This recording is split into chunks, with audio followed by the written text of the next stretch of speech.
In his sleep, Robert Stevens was calm and smiling with satisfaction. His arm was thrown over Peg's body. They lay in an embrace, and his palm lay tenderly on her soft breast. A wonderful aroma emanated from her. Hair, perfume, her natural smell. How he loves this smell and how he misses it. They haven't slept together for so long. He hasn't hugged her or felt her presence in so long. Gradually coming to his senses, he began to understand that everything was wrong. He hugs not his one true love, but a pillow. His hand is not on her breast, but simply on the bulge of the pillow. He tried to open his eyes to understand where he was, but his eyes would not open. He was in pain, very, very painful, in all parts of the body. He began to hear sounds, beeps, pulsating air, footsteps and voices. Feel the tube in the nose, needles and wires, and everything hurts. It must be me. In the hospital. He understood. But the smell of Peg, it's still in the air. This part of the dream was real. Seeing nothing, he was confused. All he knows for sure is terrible pain. He lay motionless, waiting for someone to hurt him. Suddenly, Peg found him and came to end his life. And then he heard. "Hi, Robert." It was her voice. She really is here, wherever here is. But how can this be? How did she find him? Would he really hurt him again? No, no, no, he muttered, trying to move. It was painful to move. He struggled a little, then lay down, motionless. "Calm down, Robert. Everything will be fine." Peg's gentle voice sounded, trying to give him confidence. "You are in the hospital, but everything will be fine with you. I'm so happy I found you." He tried to get up again, but again found that he could not move. "Don't try to move, dear. You're in a cast and bandages. Do you remember what happened?" He was silent. He didn't remember, but he wasn't sure he should remember, and he didn't know if Peg was the cause of his injuries. Well, he knew that she was the cause of his old heart wound, but he didn't know if she was the reason he was wounded this time. "You took a terrible beating," Peg told him softly. "Some bandits attacked you and beat you until you lost consciousness. Your bones are broken and your internal organs are damaged, but the doctors say that you will recover and gain strength." Robert's mouth was dry. He wanted to speak, but his tongue and lips were too dry to work together. Seeing that he was trying to speak, Peg wet a washcloth and pressed it to his mouth to give him some moisture. "Why are you here?" asked Robert. "How did you find me? Are you the one who set those people on me?"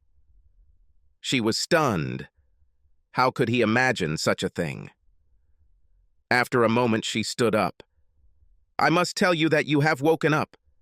They will want to come in and examine you. Then I'll call the girls and Charlie." With tears in her eyes, she left the room. "I'll come back and we'll talk again," she told the nurse. And soon men and women in scrubs were gathered around his bed. When she was finally allowed into the room, she walked over to his bed and gently took Robert's hand. She didn't know if he was still asleep. It was difficult to judge this from his closed eyes. "Darling, I didn't do anything bad to you," she said quietly. "Why do you think so?" "No, I love you. And since you left the hospital in Columbus and left me, there hasn't been a minute that I haven't thought about you and wondered what happened to you." Robert didn't move. Minutes passed. Finally, he turned his head in her direction. "Are you and Charlie still together?" he asked softly. "No, Robert. Charlie and I were never together. Charlie is our friend. You have always been and will be the only man for me." At this, Robert turned away from her. Why did she come all this way after all these years just to lie to him? She saw it and closed her eyes. So much time has passed, and she is already lying. And he knows it. But she must, at least for now. Finally, he decided to change the subject. "Why can't I see? Am I blind? The doctors say that your eyes were damaged during the beating. They were closed to let them heal. They say your eyesight may be affected, but you won't go blind. In a few days, the bandages will be removed, and then we will know more." "We? You mean me?" he thought. "You still haven't said why you're here. I'm here because you are my husband and I love you." After your disappearance, we looked for you all the time, but you were simply nowhere to be found. Every evening after work and every weekend, Charlie and I drove along all the streets, talking to everyone we met, trying to find you. I was confused. We didn't know if you were alive or dead. The head injury you sustained in the bicycle accident had changed you, and we were afraid you wouldn't be able to cope on your own. We searched for weeks. In the end, we had to give up. Here we go again. Peg and Charlie. Charlie and Peg. He wasn't wrong, and now she admits it. Does she think he's stupid? But I never stopped loving you and hoping that one day we would be together again. Robert is tired. He was confused, his head was pounding, and his body was aching. It was wonderful to hear Peg's voice and smell her. But he's so tired. I need to sleep, he said quietly. I'll go back to the hotel, make a few calls, freshen up a little, and come back tonight, Peg said. She leaned over the bed and kissed him tenderly on the lips. He didn't answer, already asleep. As she walked past the aid station, Robert's doctor approached her. Miss Stevens, could you spare us a few minutes and help us with your husband's medical history? All we know is that a week ago, he was brought to our emergency department unconscious and badly beaten. We accepted him as an unknown person. He had no identification on him, and his friends in the homeless camp knew him simply as Bobby or the mayor.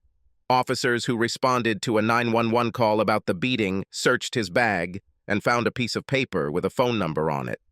That's how we contacted you. Peg shook her head. Robert was an executive at a telecommunications company where we live, in Ohio. 7 years ago, he was in a terrible bicycle accident and suffered a closed head injury. He was in a coma for 5 weeks. When he finally came out of it, he was in a darkened state. The trauma had changed him. He went from being a confident, cheerful, and very smart person to being scared and nervous. My loving husband has turned into a suspicious introvert. We discovered that he had a metal plate in his skull, undoubtedly from a previous accident. Did he have any other pre-existing conditions that we should know about? Only high blood pressure, which he controlled with medication. And after the accident, his blood pressure seemed to return to normal. How did he feel when he entered? Well, to assess his condition, we carried out a full set of tests. Apart from the fact that he was poorly fed and in dire need of a dentist, he turned out to be healthy.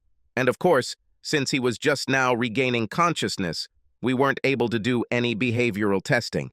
If I may ask, how did it happen that he lives here on the street?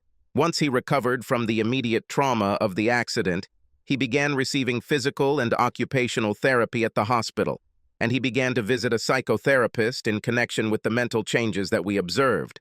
All these activities were exhausting for him in his condition, but physically, he made good progress. On the mental side, things were more complicated.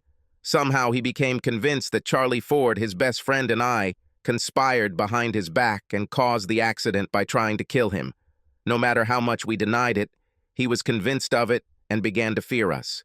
When the time came for him to be discharged home, he managed to sneak out of the hospital and disappear. Charlie and I, the police and all our friends searched and searched, but he just disappeared, like a ghost. That was the last thing we knew about until I got a call 6 days ago. Thank God he saved my phone number. Thank you, said the doctor. You've filled in some gaps, and as we continue to monitor him, we'll try to fill in others.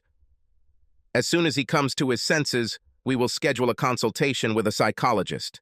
By monitoring his blood pressure, breathing, and pulse, I can tell that when he found out you were in the room, his anxiety levels skyrocketed. If this continues, we may have to ask you to stop visiting. Is there anyone else who could be with him, who wouldn't cause this kind of reaction? I'll see if one of his daughters can come. When he left, they were girls, but now they are already young women. He has no reason to be afraid of them. Of course, he has no reason to be afraid of me either, except in his imagination. With these words, Peg left for the hotel. She was exhausted, fearful, and guilty. Her thoughts were racing. Although she loved and missed Robert dearly, life had returned to normal after his departure, and his return would undoubtedly complicate things. And what to do with Charlie? 6 days ago in Ohio, Peg was drying herself off with a towel, having finished her post-sex shower. Charlie just needed it to be that nasty. Since Robert's death, Charlie Ford had been satisfying her sexual needs. But if sex with her husband was a gentle, loving session of mutual care and attention, then Charlie had to be athletic. Sex with him was like a wrestling match. And after 6 years of resistance, she finally gave in. And after so many years of living together and having regular sex, her connection with her missing husband faded, and her feelings for Charlie increased. He became a kind of support for her after the accident, and then after Robert's disappearance. She wouldn't allow herself to call it love, but it would be difficult to describe the difference. Oh, but there were differences. Robert was educated and refined. Charlie had graduated from high school and was smart, but street smart, not sophisticated and cultured. She and Robert loved to talk about books and attended the opera. Charlie liked action movies and NASCAR racing. No, she came to rely on Charlie and developed feelings for him, but he could never replace Robert. "You know, it will soon be 7 years since he ran away," Charlie said, lying on the bed, his body exposed. "You can declare him dead and we can get married." "Yes, I know how much time has passed," she replied, taking her underwear out of her dresser drawer. "We have already talked about this. I still hope he will be found. And Charlie, I appreciate everything you do for me and the girls, but I still see you as a friend, Robert's friend, but not as a husband. And Charlie, please don't wipe yourself on my sheets. I don't want there to be stains when I wash them." She carefully pulled on her panties. At that moment, the phone rang. She took it from the dresser and saw an unfamiliar number. She almost hung up, but something told her that she should answer. "Hello? Is this Mrs. Stevens?" asked a female voice. "Yes, I am Margaret Stevens. I'm calling from the Oklahoma Medical Center. A man whom we believe to be your husband has been brought to our emergency department. He suffered greatly from the beating. This phone number was found with the man's belongings at a homeless camp. We have this man listed as unknown, but a woman at the camp told the paramedics that his name was Bobby Stevens. I'll be with you as soon as I can catch the plane," she answered quickly. "Robert has been found," she exclaimed, running up and hugging Charlie. "He's alive. He's in a hospital in Oklahoma. I have to fly." She went to the closet, took out a suitcase, and began to pack her things. "Will you take me to the airport, or should I call for a ride?" she asked over her shoulder. "I'll take you. I'll take a shower while you pack," Charlie said, trying to hide his disappointment. Robert was his friend, and he was sincerely glad that he was alive. But damn, this really messes up his plans. They agreed that she would take the first plane out, and he could arrive later, after she could assess the situation. Returning to her hotel room, the first thing Peg did was call Charlie. "Charlie, I think it's better for you not to come. He gets very excited when I mention you. Seems to think we have something to do with this accident. Did you tell us about us?" "No, he is not in the right shape to digest this information. He almost never regains consciousness. His eyes are bandaged, his arms and legs are in plaster, there are internal injuries. In addition, he has a concussion and traumatic brain injury. I should have been there, could have kept him out of the hospital." "Well, this train has already left. This morning, before Robert woke up, a police officer came to see me, asked a few questions and showed photographs. He lived in a homeless camp under a bridge. All of his belongings were stuffed into a shopping cart and secured to it. He was sleeping on the ground, covered with a couple of old blankets that he picked up from a junkyard, I think. So what Pedro said is true. He thought and asked, 'Did you find anything useful?' All they found was a piece of paper with my phone number and a family photo from our last Christmas together. He cut my face out of it, so it was just him and the girls. He was always a smart guy," Charlie chuckled. "Charlie, stop it. It's not funny. The man was destroyed and he did absolutely nothing to deserve it. He deserves to have his old life back. I'm afraid this won't happen. I'm hanging up. Should call the girls. They love their father and are very worried. Don't come here. I'll let you know if anything changes." With that, she took out her tablet and set up a Zoom call with the girls. When Robert disappeared, Lisa was in 7th grade and Laura was in 8th grade. Both are now in college. Lisa at Northern Illinois and Laura at Northwestern. Thank God Robert created this fund for them, and once he managed to get enough money into it to pay for their education, Peg didn't know, but he did it. Like Dad? Lisa asked as soon as the connection was established. Peg waited a moment to answer until Laura appeared. Your father woke up today. He is very disoriented. He still has that paranoia we saw after the bike accident. He seems convinced that Charlie and I had something to do with it. We may need one of you to come and stay with him because the doctor says my presence might upset him too much. Why does he think that you and Uncle Charlie were involved in this? Asked Lisa. What did you both do to make him think that? Did you have an affair before the accident? Peg pretended to be offended. I love your father and always have, and Charlie can never take his place. I don't know what put the idea into his head that something else was going on, but somehow it did. Tomorrow morning, I have my last exam before the summer holidays, and after that I can come, said Lisa. As an older sister, she had long been accustomed to taking the initiative. I can come next week, Laura said, not wanting to be left out and eager to see her father again. When Peg returned to the hospital, she was told that Robert was seeing doctors and she would have to sit in the waiting room for a while.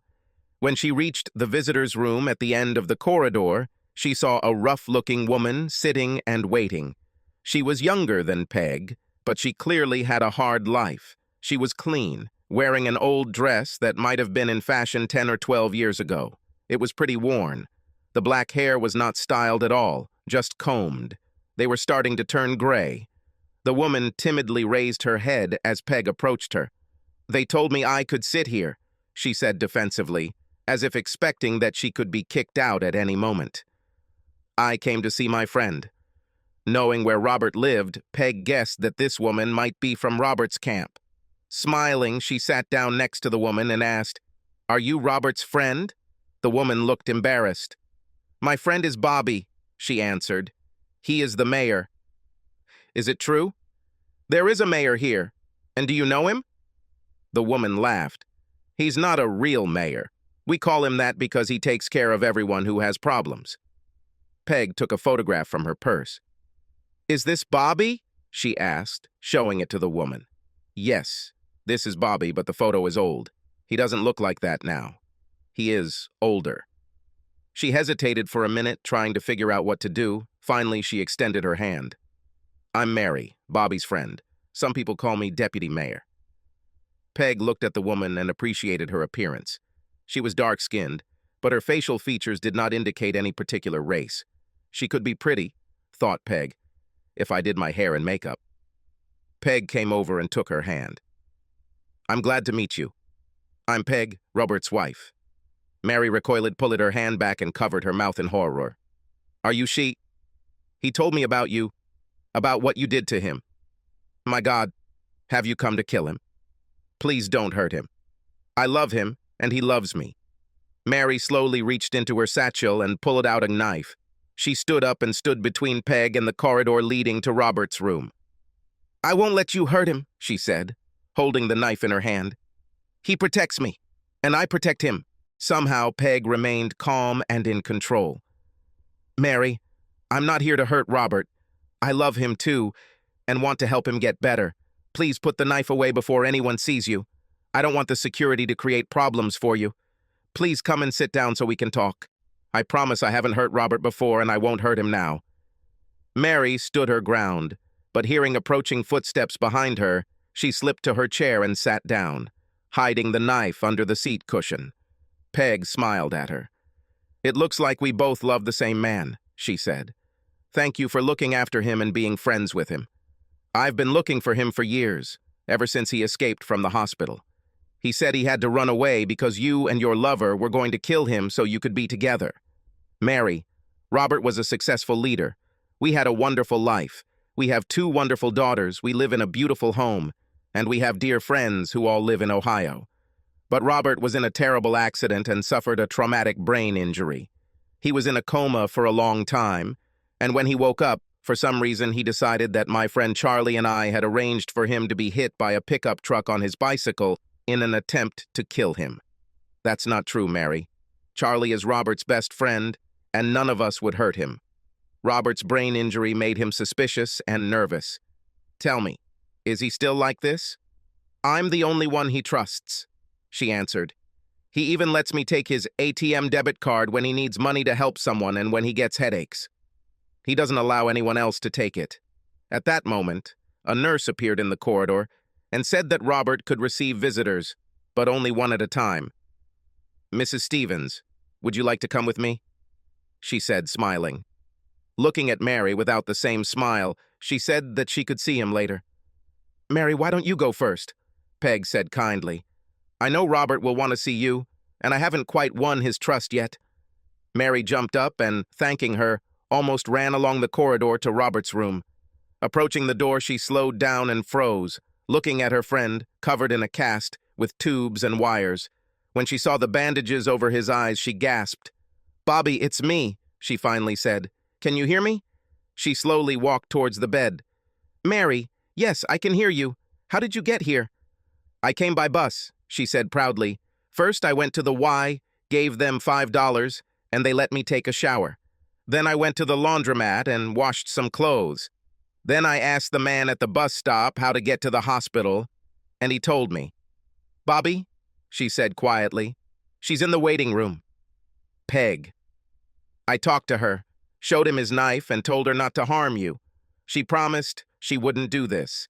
She said she loved you, and I told her that I loved you too. We never talked about it. But after those guys beat you up and I couldn't help you, I felt it in my heart. All I could do was call Speedy and the other guys to come and drive these people away. Mary moved closer to the bed. Peg seems nice. She let me come to you first because she says you still don't trust her. She's right, I don't trust her. She swore to me that she didn't hurt you, and she doesn't want to hurt you now.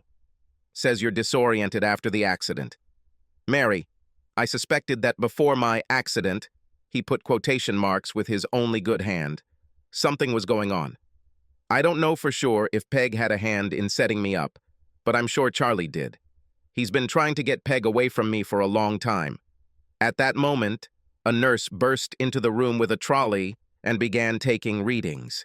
She told Mary that Robert would soon need rest and suggested that she go and tell his wife that she could come and see him for a moment. I don't want to see her, Robert replied. She was so kind to me that I think you should let her visit you, Mary said, leaving the room. Robert was too weak to argue, so he just lay down and let the nurse do her thing. A few minutes later, Peg came in.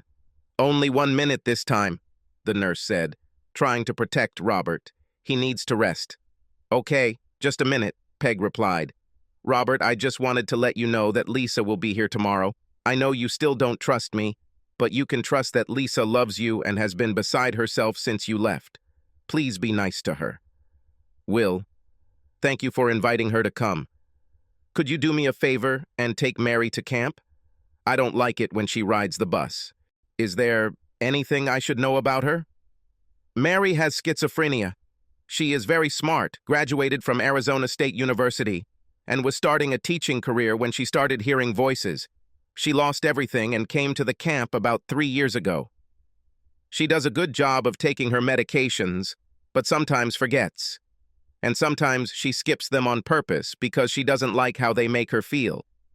Judging by the way she acted today, I'd say she's missed a few days, which means she may be going psychotic soon. She says she loves you and you love her. You are together? We are friends, good friends, but not a couple. Are you sleeping with her? No, not in that sense. But when one of us feels the need for release, we help each other. That's all I can say about this. She has a very unusual appearance. What is its origin? Asked Peg.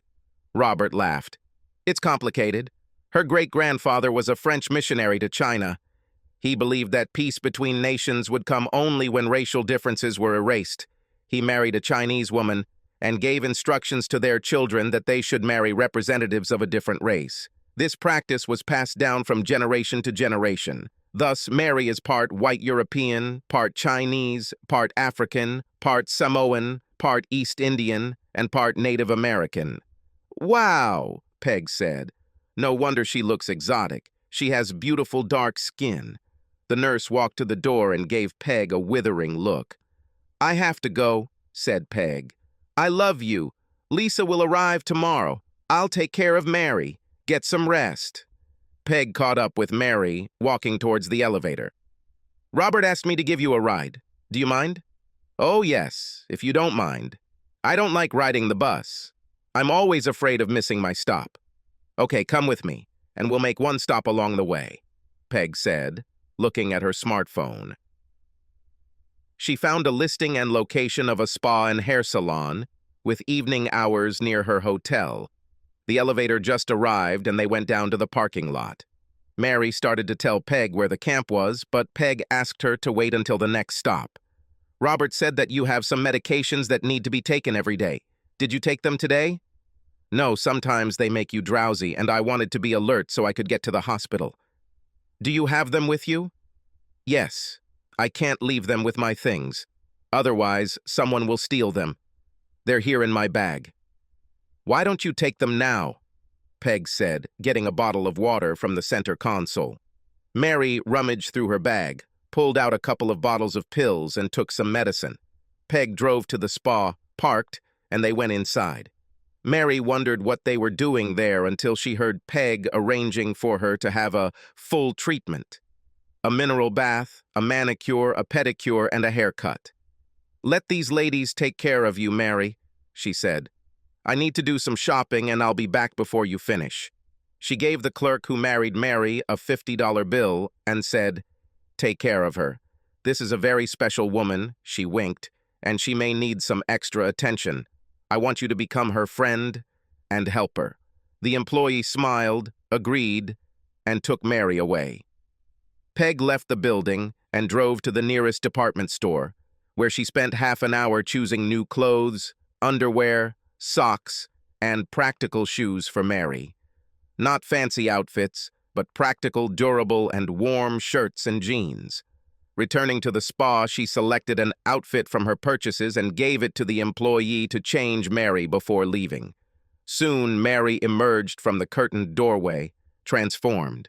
Hairstyle, a beautiful dress, a little makeup, and a smile that never left her face. "Look at me, Peg. I'm beautiful again," she exclaimed. Peg and the women tending to her oohed and ahed and showered her with compliments. "You are lovely, Mary." "Let's go have dinner," Peg said, smiling. They went to a small cafe that Peg had discovered a few days before. Mary felt uneasy at first, but Peg's confident presence soon calmed her down and she relaxed, enjoying the delicious meal. "Why are you so kind to me?" Mary asked when they finished dessert and pie. "Partly because you are Robert's friend, and therefore mine. Partly because you are a woman and I hate to see a woman who is unlucky. And to be completely honest, it's partly because I want to understand what's going on in my husband's life so I can try to improve my relationship with him. By the way, he told me how important you are to him, so I kind of thank you for that. But the main reason is that I like you. I got a call about Robert and I caught the first plane and was here for almost a week, but he only woke up today, so I was pretty lonely. It's nice to make a new friend. I don't want to think about you going back to camp and sleeping on the street," Peg said as they walked to her car. "Would you like to come to my room today and sleep in a real bed with clean sheets?" "Thank you, but I have to go back and take care of my things and protect Bobby's things. If I don't do this, everything will be taken away. Besides, I don't mind my life. I got used to living outside the home and not making demands on people. Where I live, no one expects anything." As they drove, Peg asked questions. "Why is he called the mayor?" "Bobby is very kind. He looks after people. He knows how to get money, so if someone gets into a difficult situation, he helps him. If someone is detained for vagrancy or begging, he can help with bail. But he will not help those detained for theft or causing harm, he says.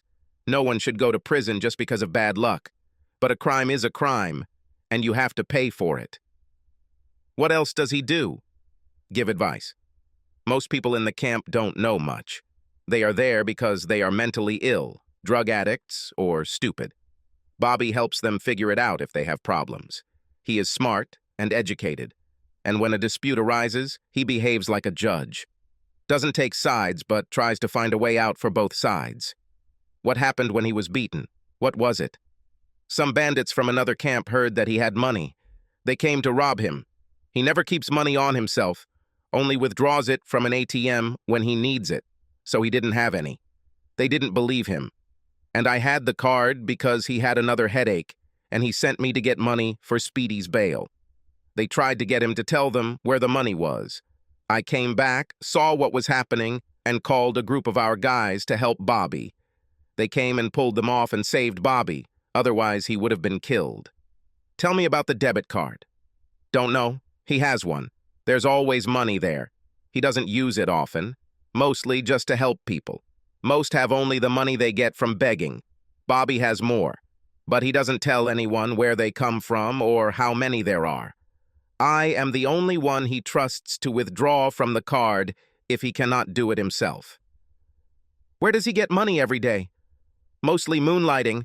There is a day labor agency a couple of blocks from the camp. Sometimes he does landscaping, sometimes he does painting work, well, and everything like that. That makes sense. He was always helpful around the house. I took care of the yard and put the house in order. When they arrived at the overpass under which the camp was located, Mary fell silent. "Why don't you drop me off here?" she asked quietly. "I can walk the rest of the way." "I want to see Robert's house," Peg said, continuing to drive. "Please, it will be awkward for me, and I'm sure Bobby would like to maintain his privacy. He is a very private person.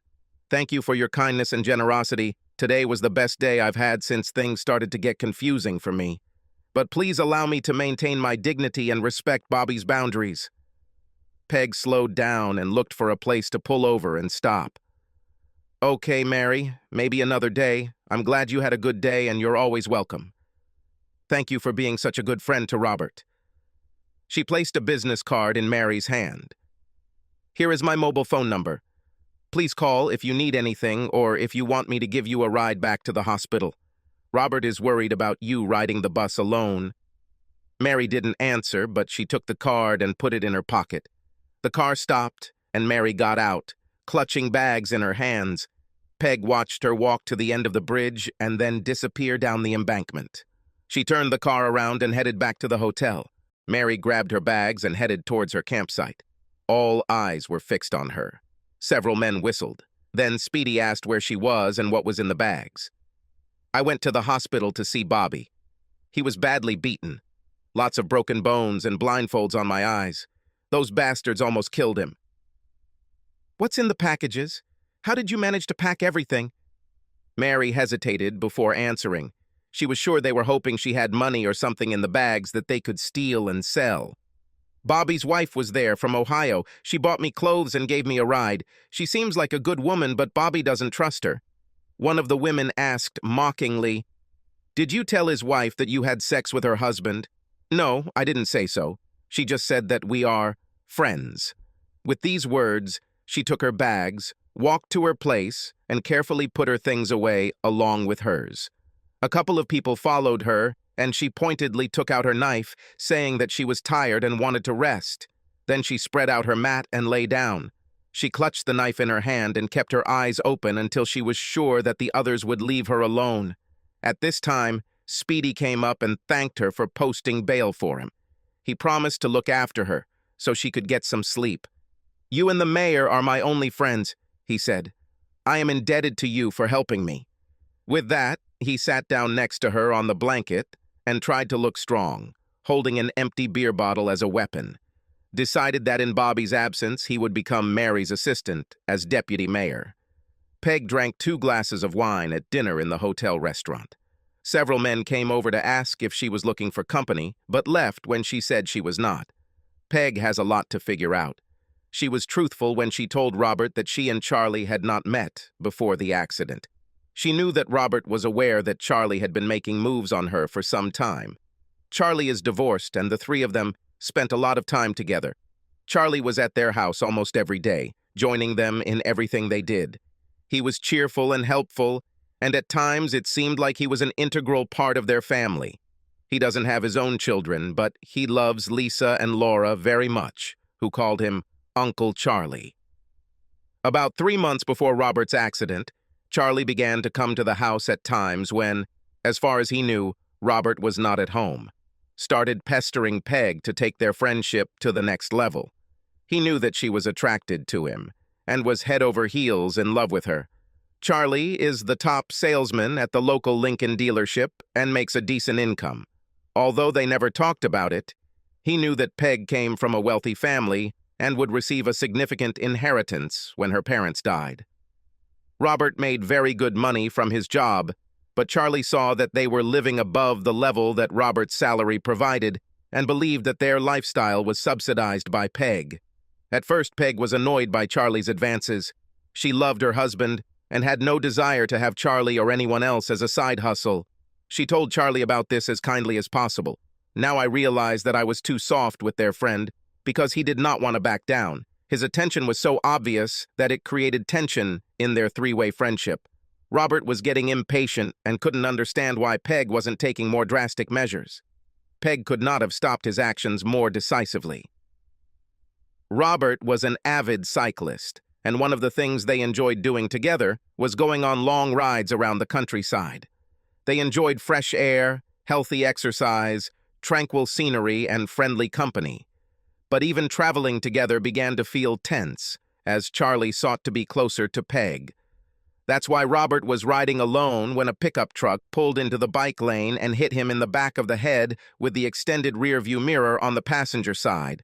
The bike flew to the side of the road, and Robert crashed headfirst into a pole.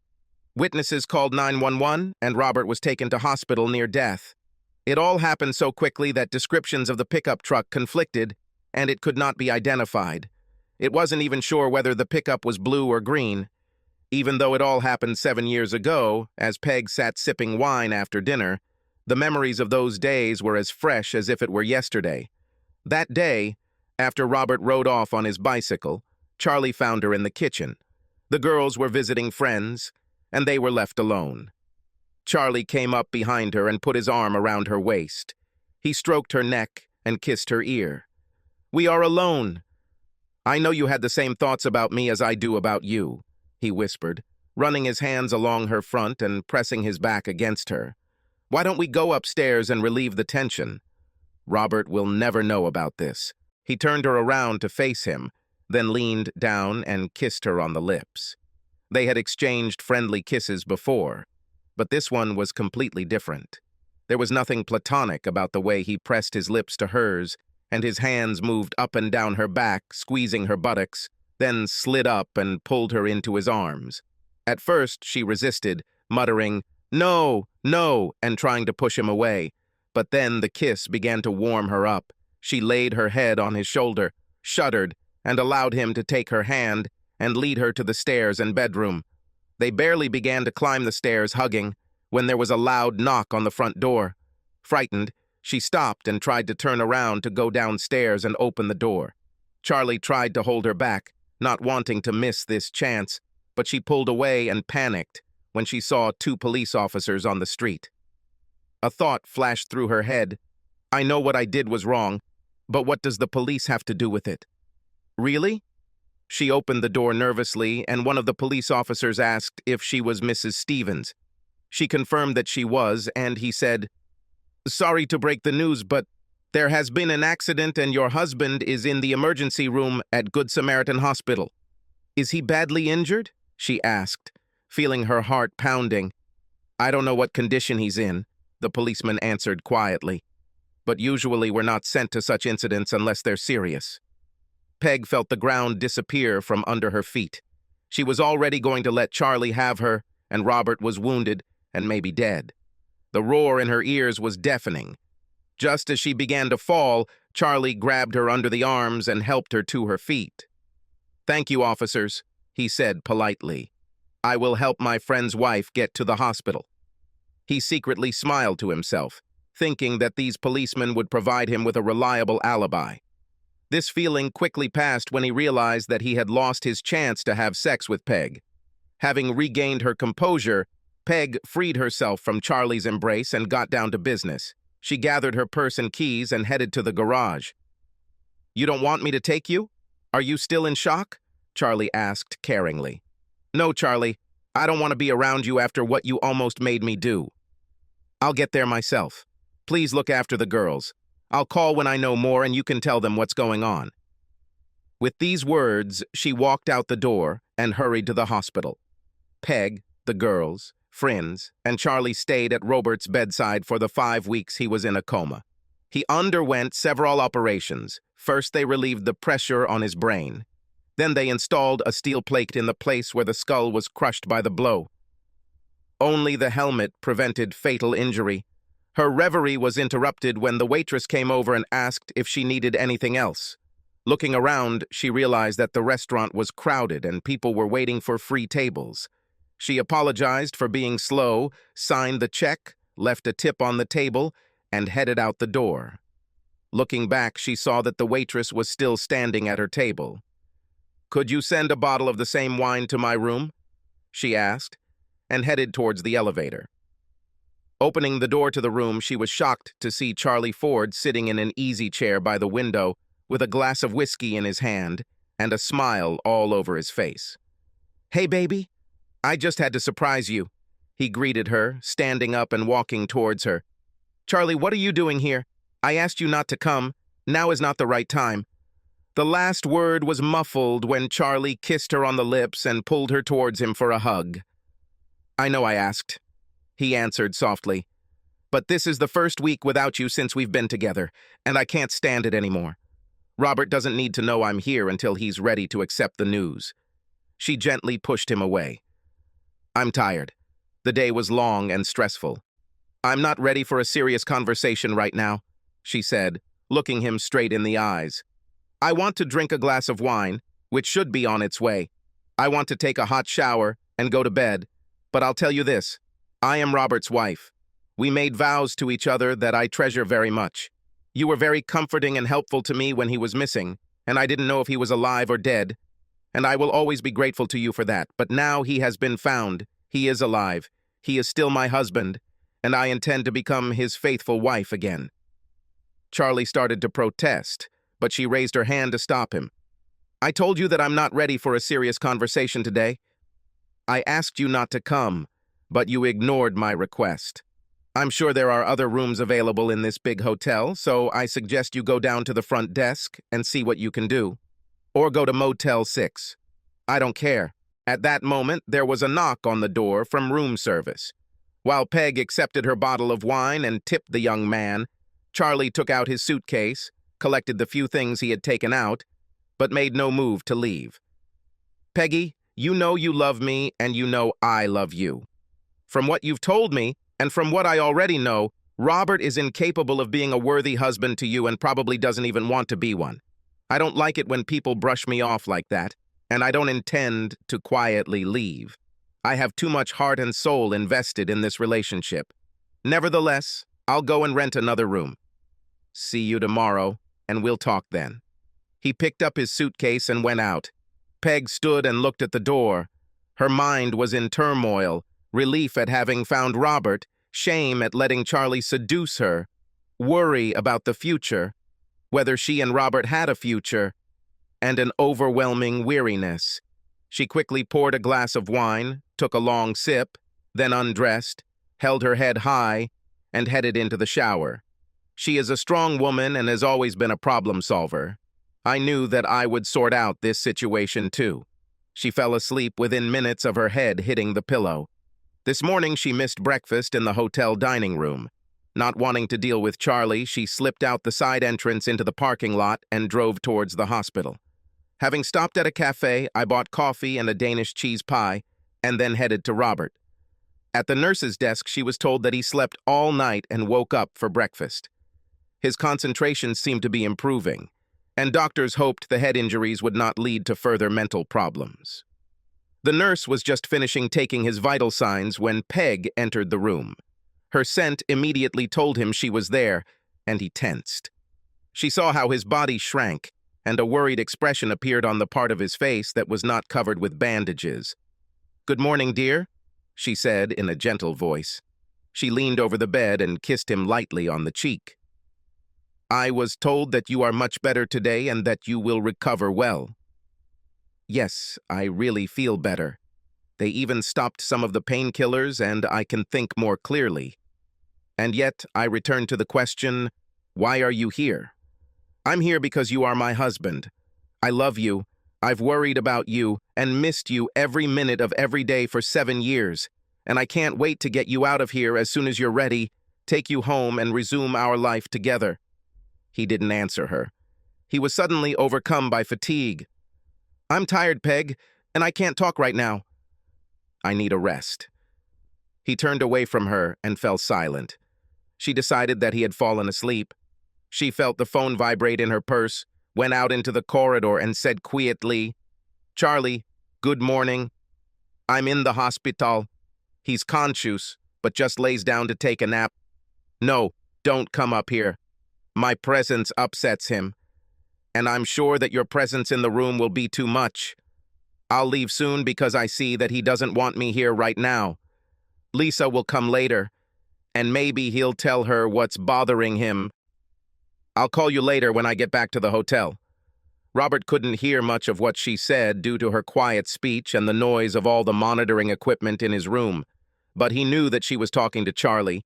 He knew that Charlie was in town, and he didn't hear anything that could change his mind about them being together. She returned to the room and sat down. He played possum until sleep actually overcame him. Peg, hearing his quiet snoring, gathered her things and left the hospital. Peg didn't know what to do. She didn't feel ready to confront Charlie. She wanted to go to the homeless camp and find Mary. She wanted to better understand what Robert's life was like, why he wanted to return to her, and how close he and Mary had become. Has Mary replaced her in his life? Or, as he said, are they friends who help each other when in physical need? But the main question, the problem that gnawed at her every moment, was why Robert was afraid of her and Charlie. What happened that makes him believe that they are plotting something against him? Does he really think that she had something to do with his accident? Of course, Charlie was persistent, trying to get into her pants. But Charlie is Robert's best friend. Could he believe that Charlie was trying to kill him? Where did this idea come from? She called Charlie and they had lunch at a small diner she had discovered. They had a pleasant time talking, but avoided the obvious question of what the future should be like. Charlie tried to broach the subject, but Peg refused, saying that there was too much uncertainty about Robert's condition and his own desires, as well as whether and how they could rekindle their love affair.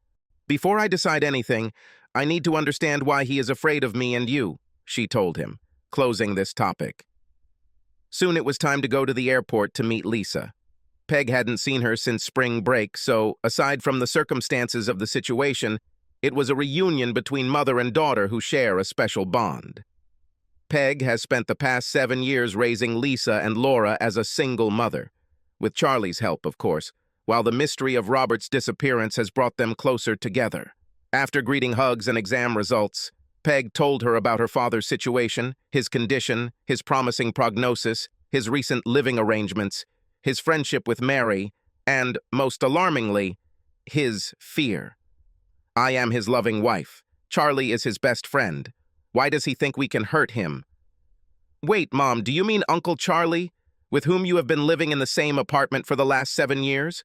The guy who sold his house and moved in with us, taking his father's place in your bed? Is this the guy you mean?"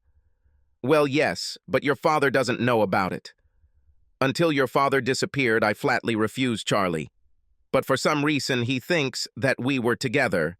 But even if this is so, this does not mean that we should have had a grudge against him, wishing him harm. It does not make sense. I hope he opens up to you so I can understand it." "So, you want me to become your spy? Very nice, Mom." "No, that's not what I mean at all. I want you to allow your father to feel the love of his daughter and his family after such a long separation. I want you both to be able to reconnect in a way that I haven't yet been able to. I want him to come home and become my husband and your father again." "What about Uncle Charlie? What remains for him?" "It's complicated. I made it clear to Charlie that if your father came home, he would have to go and look for another golden goose." "Golden goose? So this is who you are to him?" "Oh, I'm sure he sincerely cares about me. He certainly worked hard to be a part of my life, but I also think he enjoys the comfort and luxury that our family's money provides. And if it comes down to it, I don't think he'll give it all up easily. They went to the hotel, brought Lisa's things into the room, and went to have something to eat on the way to the hospital. Peg expected Charlie to be somewhere nearby, but he was nowhere to be seen. They happily chatted over food and then headed to the medical center. Peg gave Lisa directions to Robert's room and then found a quiet corner in the hallway to wait. "Hello, Dad," said Lisa. "I missed you so much." She walked over to his bed and leaned over to hug him, not knowing what was safe to touch between all those casts and bandages. In the end, she just kissed him on the cheek and took his right hand in both of hers. "Hey, pumpkin," he tried to say, but the words got stuck in his throat. "The hardest part of this whole ordeal is being away from you and Laura. How are you? Is everything okay? I'm so glad you remember me. Oh, Dad, we all missed you, wondered and worried about how and where you were. Nothing was the same without you." She spent the next 2 hours trying to tell him about everything he'd missed: school, boys, field hockey, prom, college life, everything you could think of. She didn't mention Charlie, other than to remember how she and Peg kept looking for him after he snuck out of the hospital. If he wants to know about how Charlie moved in with his mother, he needs to hear it from her herself. Finally, it became clear that as much as he wanted to know about all this, he was simply too tired to continue. And my head hurt really bad. Lisa went down to the hall to meet her mother and found her sitting with a woman who she realized was Mary. After introducing them, Peg explained that Mary had called and she had come to pick her up. "Sorry, I seem to have tired him with stories. He was already falling asleep when I left," Lisa told Mary. "Nothing. I'll just sit and watch him sleep," she said. "Someday he will wake up." Peg reached into her purse and gave Mary some money. "We can't stay, but when it's time to leave, call a taxi. Please don't wait for the bus at this time." As they walked to the car, Lisa explained to Peg that she had done most of the talking during the visit, telling her father about the events in her daughter's lives since he left. "Sorry, Mom, but he didn't really ask about you. I only mentioned Charlie a couple of times and didn't talk about living conditions." Mary sat and watched her sleeping friend. She didn't know much. Will he recover? Will he return to camp or to a comfortable life in Ohio with his wife after leaving her? And why is he so afraid of Peg? She seems like such a sweet woman, not at all like the evil one he told her about. Meanwhile, Charlie was talking on the phone. "Pedro, I'll need you here. Grab the next flight and bring Maria. I'm not getting anything from this bitch." Continued in the next video. Subscribe to the channel and click on the bell so you don't miss the second final part. The link to the second part will be in the description of this video below.